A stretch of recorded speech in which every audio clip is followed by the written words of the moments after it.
Coming up, an Ojibwe woman is passionate about the health of mothers and children, and meet the leader of the Alaska Native Heritage Center, and lessons from our elders. I am Aaliyah Chavez. Join us for those interviews, plus headlines from the ICT Newscast.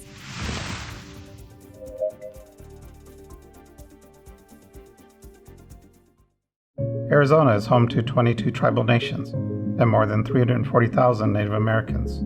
Arizona State University builds on more than 6 decades of working and partnering with tribal nations and communities. Many of our Native faculty incorporate Indigenous knowledge systems in seeking solutions through a process of community engagement that respects and honors traditional ways of thinking. Together, we are creating community solutions leading to a more equitable future.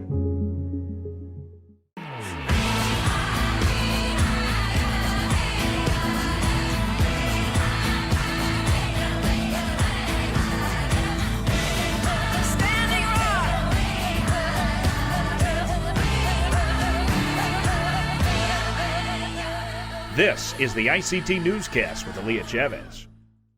Amadawa Hopa.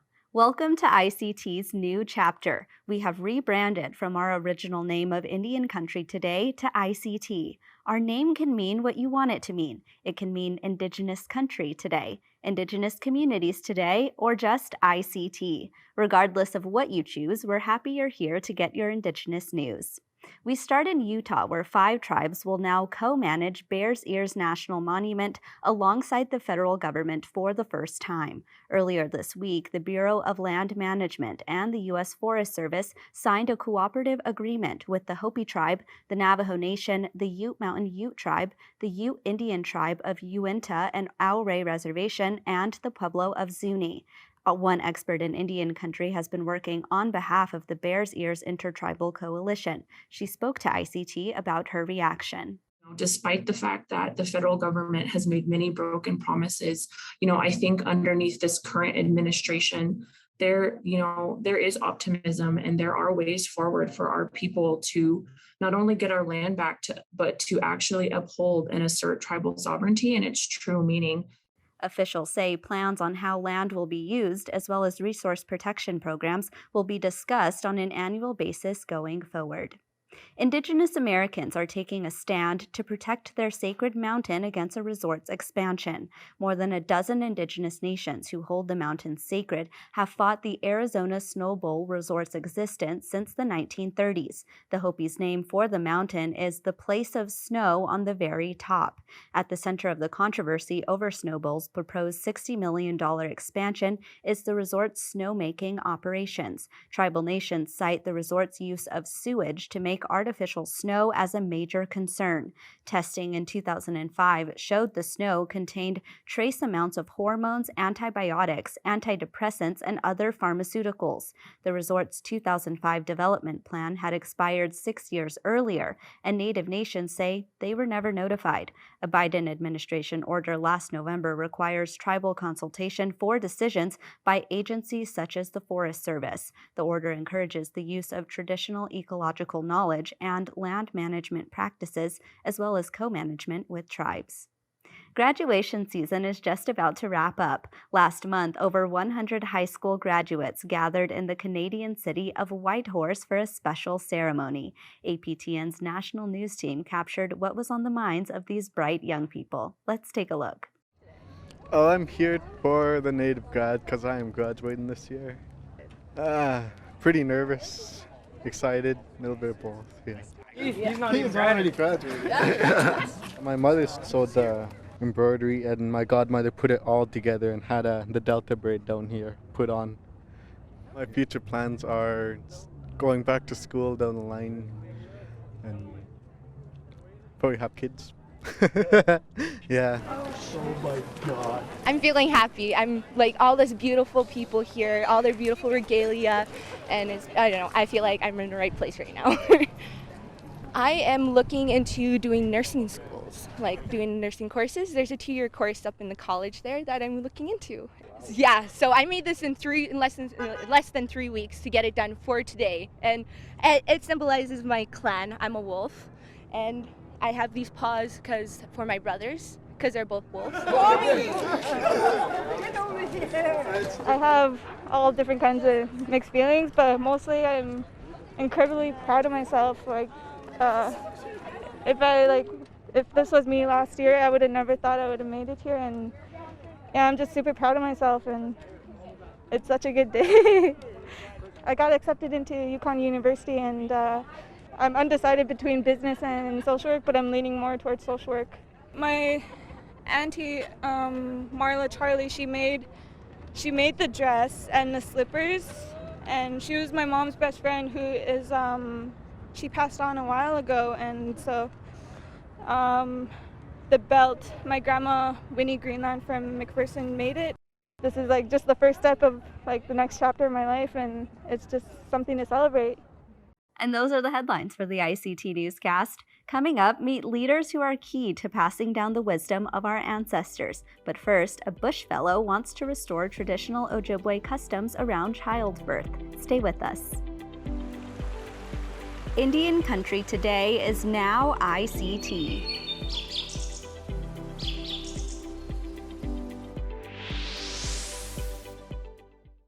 Rebecca Dunlap is a certified nurse midwife. From the Fond du Lac Band of Lake Superior, she is determined to revitalize Ojibwe practices around childbirth, and a Bush Fellowship will help her accomplish that.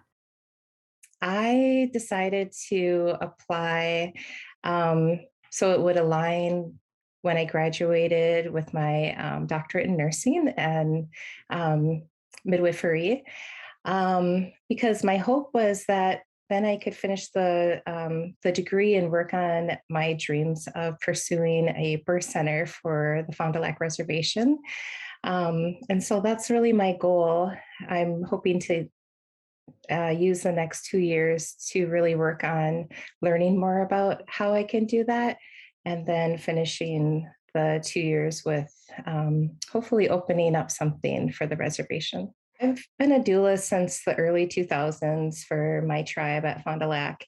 And one thing that I kept hearing from tribal members is that they were interested in having something different and pursuing something outside of the hospital setting, whether that be at home or in a birth center. And we did have a birth center in our area for a while, and I did see tribal members that were taking the opportunity to utilize that space.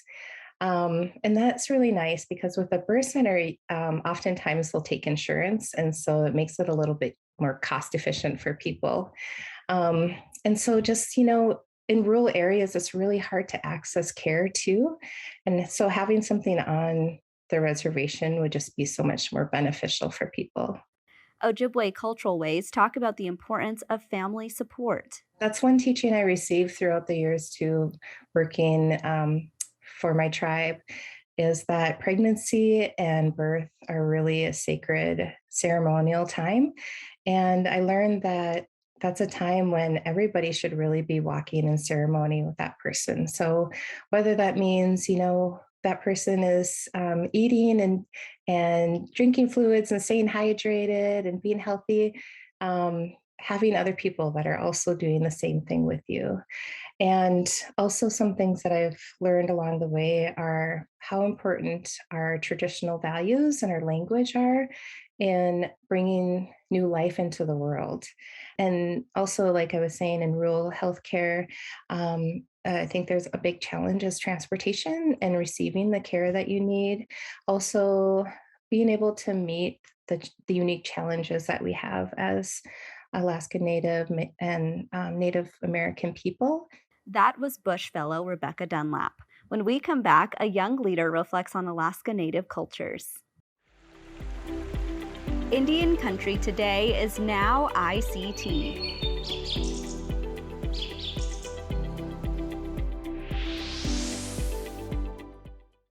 ICT traveled to Las Vegas last month to cover the Reservation Economic Summit. Shirley Snavy has this interview. One of the best programs that the Reservation Economic Development Summit does is the 40 under 40. So that means that 40 young leaders are honored for their accomplishments and what they do for their community. And I'm really proud and honored to meet Emily Edenshaw. Thank you for joining us. Thank you for having me. Now, Emily is an Alaska Native, and she's the director, the CEO and president of the Alaska Native Heritage Center. Yes. And I love that place. Yeah, it's a special place. We've been in operation since 1999, and so we've worked with millions of people, and I love my job. I love the work that we do all across Alaska and the lower 48, and I'm really proud to share that in 2020, we were named a cultural treasure by the Ford Foundation. Well deserved. I've had the opportunity to work in Alaska for this job that I have as a journalist. And one of those exciting things is to get to visit places like that. And the other thing that I wanted to talk to you a little bit about is the series that we did on the Alaska Native Claims Settlement Act. Yes. Celebrated 50 years. And how has that influenced your life? You know, for me, I'm a proud Chilista shareholder and Doyon shareholder. And I'm also a tribal citizen of the native village of Emonic. And so, whenever I talk to people, I often kind of preface it with, when we start talking about Alaska's unique structure, it always falls into it's complicated. It is. And so, for me, it's very personal. I've met so many Alaska Natives where it's our identity, it's our connection to our regional corporations and our village corporations. And I'm just so proud of the work that they do. They've helped me put me through college. They're helping my kids. And like I said, I'm just a very proud shareholder. And how do you tell that story at the Alaska Native Heritage Center? At the Heritage Center, what we often say is, people are wanting to reconnect to their home, wherever you come from, whether if you're living in Anchorage or you're living in the lower 48, people want to have that connection to culture. And Native corporations are one way that people reconnect. And so, yes, they're for-profit entities, but they have, very vast social responsibilities to our community. And so at the Heritage Center, we make it a point to partner with our Native corporations. We also make it a point to meet our community where they're at, whether they're youth, people who are coming out of incarceration, people living in the lower 48. And at the Heritage Center, we are very intentional in meeting them where they're at. The Heritage Center has so many amazing programs. And I think one of the things that you do best is education. Mm-hmm. Tell us about that. I think oftentimes we get distilled down to, oh, you're just a cultural center. You're just here for tourists. When in reality, like you mentioned, we have so many different programs. As someone, and as I was sharing with you earlier, I'm someone that, I'm reconnecting to my roots. And I'm learning, I made my first parka. I'm 38 and I made my first parka. And, at the Heritage Center, we are doing work not only with youth, with elders, but with people, from all different walks of life. And so, again, I think we just often get distilled down to, oh, you're just a museum or you're just a cultural center. But we have programs and we are, we're a leader in cultural tourism in Alaska. And that's something that is, and what I've often said is cultural tourism is one of my love languages. I love it. Tourism is education, education is tourism. And it's a way that people can, non-Native people can learn about our cultures, but it's also a way for our community, the Alaska Native community, to perpetuate our ways of life, our knowledge, and share it with the world. And certainly that's one thing that I think Alaskans do more than anybody else, just because of the vastness of the state and the fact that milk is so expensive. I know that's one of the things that you always hear. Gas is pretty high right now too. Yeah. But that subsistence way of life is still so important in Alaska. When you look at Alaska, I think historically it's been presented in a very geographical lens. Come visit the mountains and the brown bears and the northern lights. And, as a Native woman, I remember just looking at the marketing and just really asking myself, where are the Indigenous people? Where are our stories being told? And rather than continuing to admire the problem, I made it a point to run for the board. And like I shared earlier, we are reshaping the tourism industry in Alaska right now. It's a very exciting time. And, like I said, there's been this historical reality and this experience where we've been erased, and there's no excuse for it. And so it's us saying, we're here, we want to partner. And like I said, it's a very exciting time to be living in Alaska right now. And kind of a scary time too with climate change. Yeah. I mean, when you look at, there are conversations happening right now where, villages are, having these really critical conversations of having to relocate. And when we look at, our languages come from the land. And so just knowing that there is outmigration that's occurring in addition to climate change. And, for me, it's really, interesting to see, when we start talking about these issues, we need to make sure Alaska Natives have a seat at the table. And if we aren't at the table, we need to create our own table. Yeah. Congratulations on being named a leader in the 40 under 40 through the National Center. You so deserve it, and I'm so proud of you. Thank you for joining us. Yeah, thank you. It's an honor, and I just want to say, to all of the, other awardees, it really is an honor to receive this award. And, I think in a lot of aspects, my work is just beginning. And, if there's one thing that I would say is that, the message and what this award represents for me is that, no matter where you come from, whatever your experience has been, you can contribute to your community. And it's just such an honor to be here and to receive this award. And I was sharing earlier, growing up when I met, people who were close to getting 40, I thought, wow, they're old. And now that I'm almost 40, I'm like, okay, we're not old. So thank you, Emily. But thank you so much. That was Emily Edenshaw from the Alaska Native Heritage Center. In Maine, the Wabanaki are the first in North America to greet the morning sun, so it's fitting that a Wabanaki prayer will open a celebration of Indigenous cultures in Washington, D.C. Stuart Huntington has this report. Welcome, everyone. Together.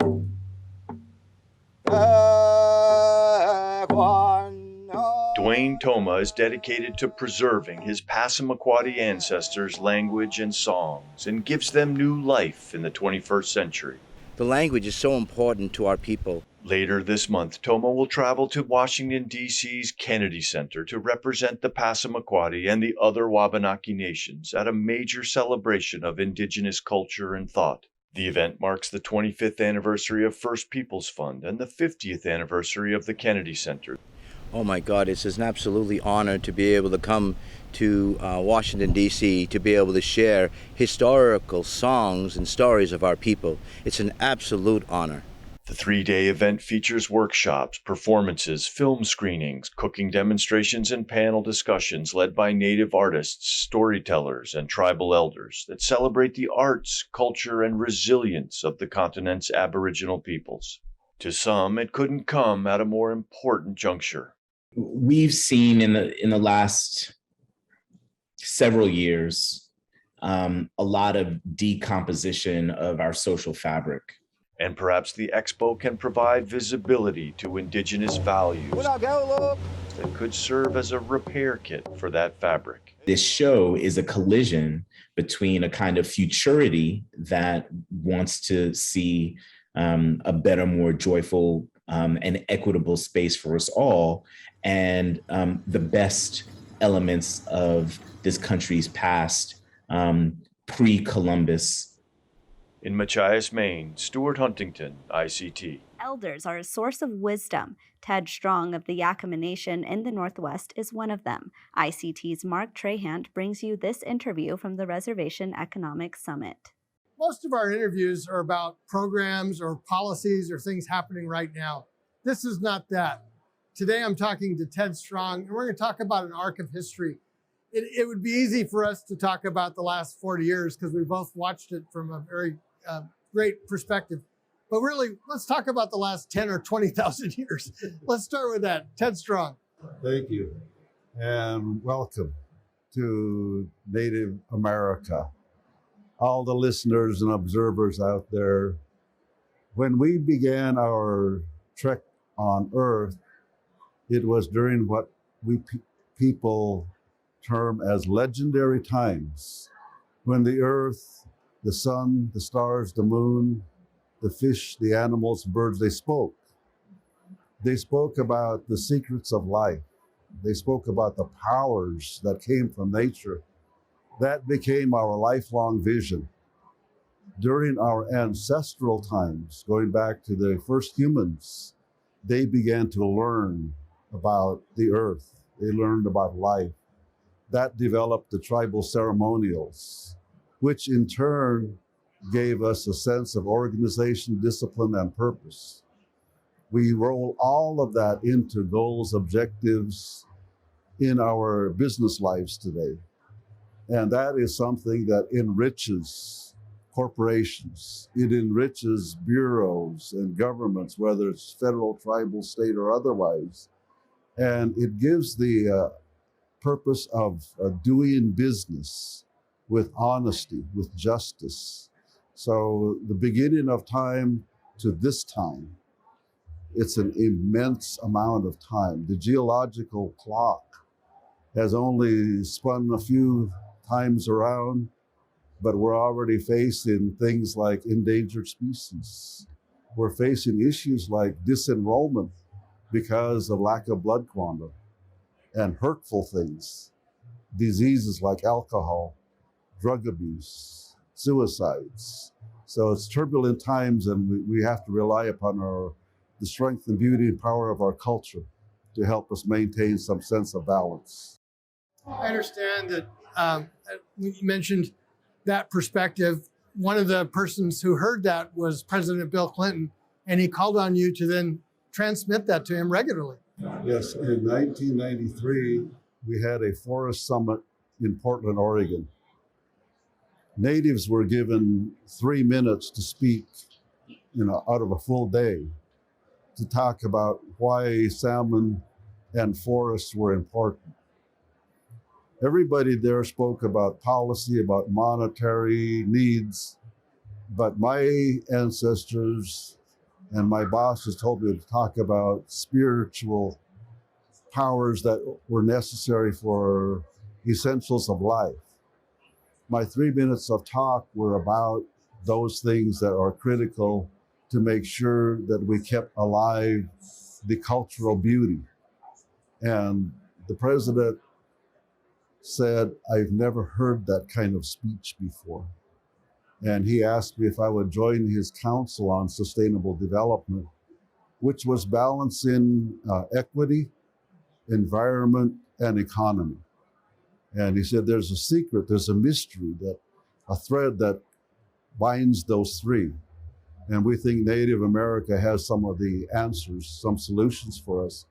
And I was asked, I participated for 6 years on that council. I'm curious how you go about telling young people these stories and how to get them excited about using cultural values as a success tool. It takes an extraordinary amount of patience. It takes an extraordinary amount of storytelling.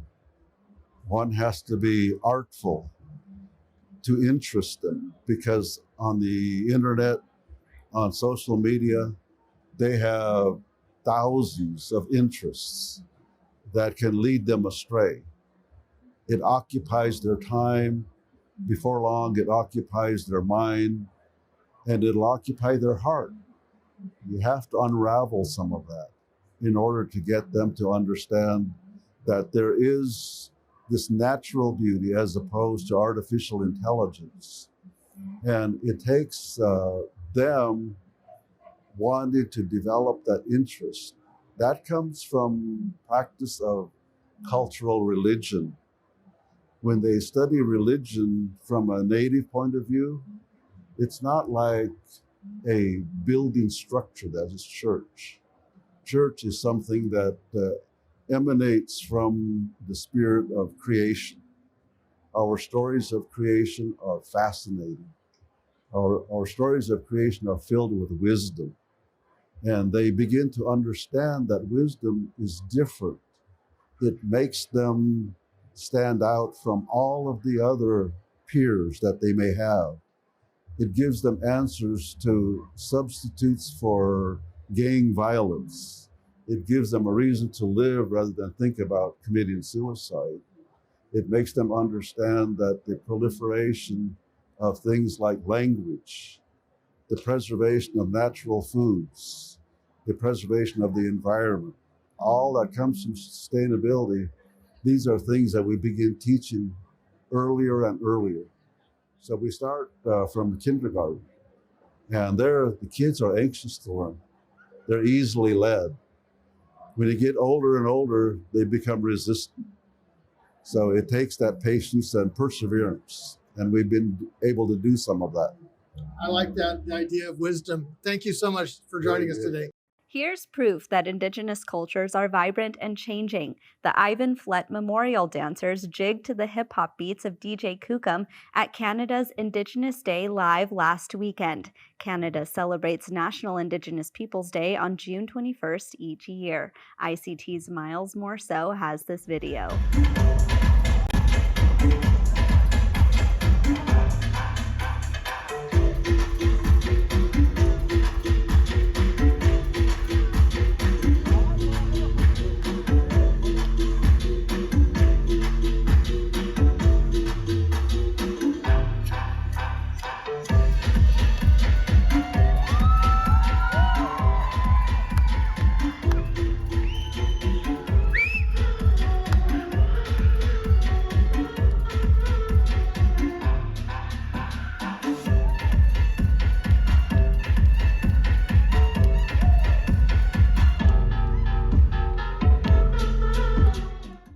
And that's a slice of our Indigenous world. For more news, visit ictnews.org. From all of us in the newsroom, stay safe, my relatives. I am Aaliyah Chavez.